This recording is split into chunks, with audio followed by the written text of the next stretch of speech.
One of the most requested upgrades to my automated task tracker is a Kanban view. So that's exactly what I created. So you have the overdue task here to the left, and this will show anything where the deadline is in the past. We have all of our not started tasks, and if it falls in both categories, you'll see it highlighted in red.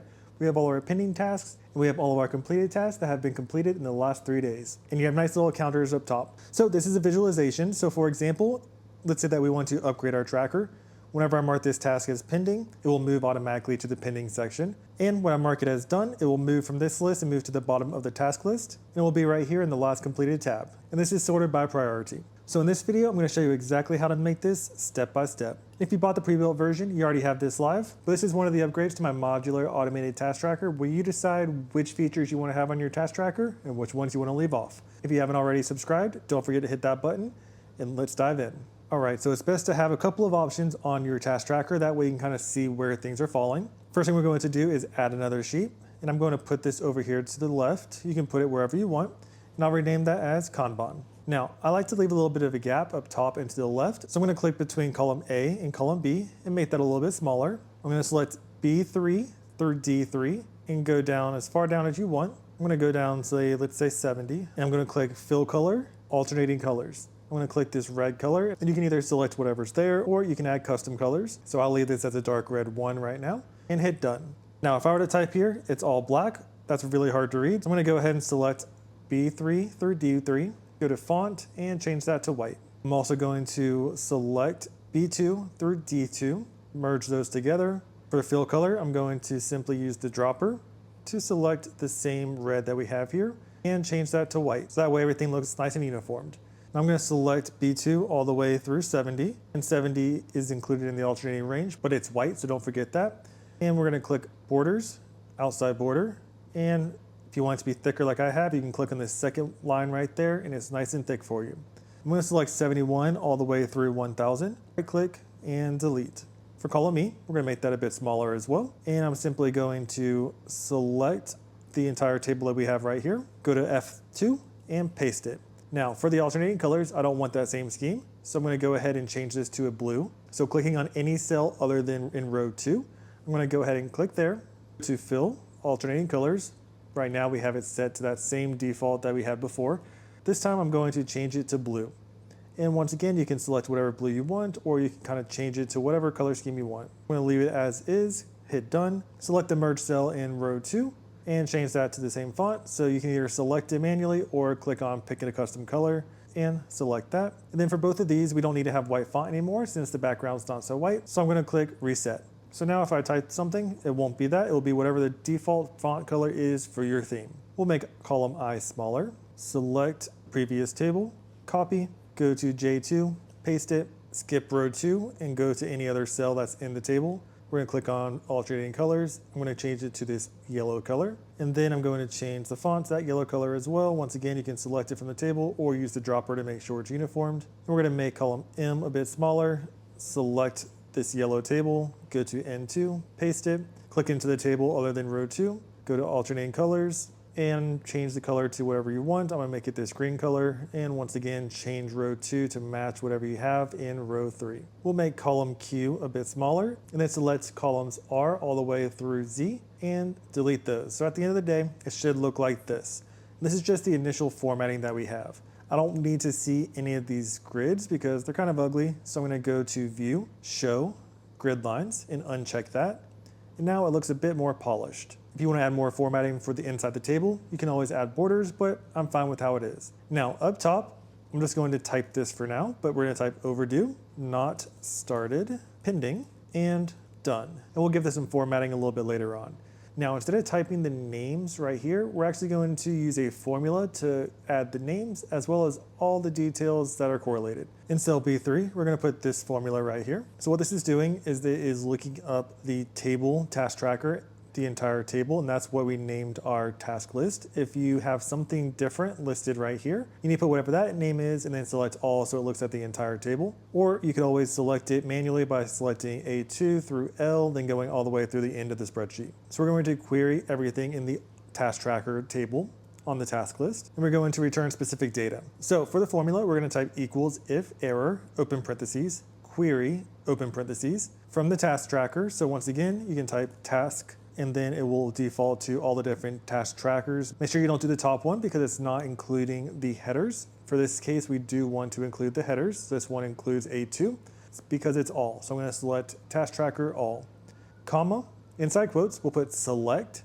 space B, comma, D, comma, E, where E is not null and E is less than date, soft quote, hard quote, ampersand, text, open parentheses, date, value, open parentheses, today, open parentheses, close parentheses, comma, inside quotes, y, dash, dash, dd, in the quote, close parentheses, ampersand, quote, soft quote, space, order by E, comma, D, quote, comma, 1, close parentheses, close parentheses. So what this is doing is it's looking up the task tracker table that we have on the task list. It's returning columns B, D, and E, and B is the task list, D is the priority, and E is the deadline, where the deadline, which is E, is not null, meaning that there is a deadline, it's not blank, and E, which is the deadline, is less than today. So this is all extracting today, and this is dynamic, so it's always going to look at today's date. And then we're going to order it by E, which is the deadline, comma, D, which is the priority. And if there's multiple tasks with the same deadline, it's going to sort by priority after that. The comma 1 means that we are going to return the headers as headers. And the if error means that if there's nothing there, then it's simply going to be blank. So all good there. Now you might notice that the deadline is in a number form instead of a date, and that's because dates are numbers on the back end. And that's what allows for calculations and things like that. So I'm simply going to select D4 all the way through the end of that column. And you can hit Command Shift down or Control Shift down to do it all at once. And go to Format, Number, and then you can add whatever date formatting you want. If you want custom formatting, you can add that right there. But I'm just going to select the normal month, day, year since I'm in the US. Now right above row 1, there's this dark gray line. I'm going to click that and drag that below row 3. So when I do that, it freezes the headers in case I have a lot of information I'm looking at, but I can still see the headers at the same time. All right, now for overdue, I'm going to delete overdue, and I'm going to put this formula instead. So it's equals, quote, overdue, space, dash, space, quote, ampersand, count A, open parentheses, B4, colon, B, close parentheses.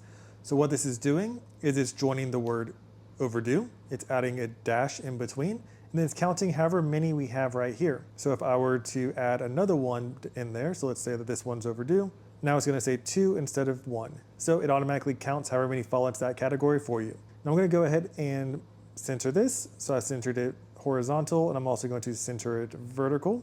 I wanna make this a bit bigger, kind of look like a header. And then I also wanna make the headers just a little bit bigger as well. So I'll put those as 12, then I have the overdue header as 14.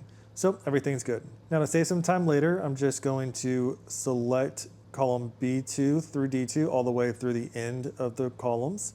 So through row 70, click this paint button, and I'm going to paint each one of these. So I clicked paint, I'm gonna paint format, paint, paint format, paint. That red formatting copied over. The reason why the alternating colors didn't copy over is because it's already formatted in that way, and alternating colors takes priority over the paint. So what we're going to do is just switch those back. So I'll click on F2, click the fill color, click the dropper, and select that blue. J2, click the fill color, click the dropper, click that yellow, and into click the fill color, click that dropper, and click that green. And we just need to select F2 through P3 and change it so instead of having a white font, just click reset. So now we'll be back to whatever default font you have for your spreadsheet. So that just saves us a little bit of time when it comes to the formatting for the sizing and things like that. In cell F3, we're gonna put this formula. So it's gonna be equals if error, open parentheses, V stack, open parentheses, query, open parentheses, that same task tracker all that we had before for this table, comma, quote, select B, comma, D, comma, E, where C equals inside soft quotes, not started, and E is not null, order by E, comma, D, quote, comma, 1, close parentheses, comma, query, open parentheses. This time we're gonna put task tracker, instead of selecting all, that starts in A2. We're going to select the top task tracker that starts with A3. So just regular task tracker, comma, quote, select B, comma, D, comma, E, where C equals inside soft quotes not started, and E is null, order by D, end quote, comma, 0, close parentheses, close parentheses, close parentheses. So once again, if there's an error, then it's going to be blank. We're going to stack this query formula on top of this query formula, so that way anything that doesn't have a deadline, so I'll go ahead and just delete one deadline, it's going to be at the very bottom, and all the ones that do have a deadline is going to be at the top. But what we're going to do is we're going to query that table, and we're going to return B, D, and E. Once again, that's the task list, priority, and the deadline, where C, which is the progress, equals not started, and E, which is the deadline, is not equal to null. So meaning that there is a deadline. And we're going to order it once again by E and then D, so that way if there's a deadline, it will sort by the deadline. If multiple tasks are on the same deadline, then it's going to sort by priority after that. And 1 means that it's freezing those headers that are in row 1. Now that comma, we're going to continue with that stack. This time we're going to query task tracker, and that's the same thing we had before. The only difference is instead of including the headers, we're excluding the headers and just starting with row 3. And we're going to return columns B, D, and E again, which is the task list, the priority, and the deadline, where C, which is that progress, is equal to not started, and E is null, so that deadline is null. We're going to order it by priority, and this time we don't have any headers, so we're putting comma 0. That way it knows that there's no headers involved. In that first row that it returns, all formatting should apply. So it looks exactly like this. Now we're going to go ahead and copy this formula from F3, and we're going to paste that formula inside cell J3, and we're simply going to change not started to pending. And we're going to change that for the first part of the VStack and the second part of the VStack. And the only difference between these two formulas is the blue table is pulling in anything that has the progress as not started, and the yellow table is pulling in anything where the progress is pending. Now I'm going to go to cell B2, go to the formula bar and copy that formula that's currently there. Go to F2, delete the contents and paste that. Simply delete overdue and change that to not started. And where it says B4 through B, we're going to change that to F4 through F. And when I do that, we have our not started counter right here. I'm going to do the same thing. So I'm going to copy not started, go to J2, delete what's there, paste it, change not started to pending, and change F4 through F to J4 through J. I'm going to copy that, go to cell N2, delete done, paste it, and this time I'm going to put done, space, last 3 days, close. We'll change J4 through J to N4 through N. All right, so now all our headers are done. We just need this last formula right here. In cell N3, we're going to type this formula, and this one's going to be a bit different than what you've seen before. And that's because we're not going to query the task list. And the reason why we're not querying the task list is because all of our tasks that are completed automatically move to the done tab. So we want to query this instead. So the formatting is pretty similar to what we had before, but there's a little bit of a spice to it. So we're going to type equals if error, open parentheses, query, open parentheses, from the done tab. This time you can't type it in, you have to actually go and select it. Reason why you can't type it in is because the done tab is not in table form, it's simply in a alternating colors form. And the reason why it's not in table form is because we have formulas embedded into a header, and you can't do that in table form. So that's why it's not like that. But on the done tab, all you have to do is go to the done tab, select columns B through L. So it's done, exclamation point, B1 colon L, comma, quote, select B, D, L. Instead of E, we're putting L. And the reason why we're putting L is because if you go to the done tab, L is the task completed date. So we want to have the day completed, which is in column L. So B, D, and L, where L is greater than or equal to date, soft quote, quote, ampersand, text, open parentheses, date value, open parentheses, today, open parentheses, close parentheses, -3, close parentheses, comma, quote, y, dash, dash, d, close parentheses, ampersand, quote, soft quote, order by D, label, L, space, inside soft quotes, the word completed, in the quote, comma, 1, close parentheses. So when you do that, it will automatically find anything on the task list where the task completed date is greater than or equal to 3 days prior to today. And it's going to return everything based off of the priority. So we have priority right there. If you want to see it based off of the deadline instead of having order by D, you could put order by L, and it will face that. It will sort by the deadline, having the most recent thing at the bottom. And if you want that in descending order, instead of order by L, you can put order by L, DESC, and it will be descending instead. So that way everything's up top.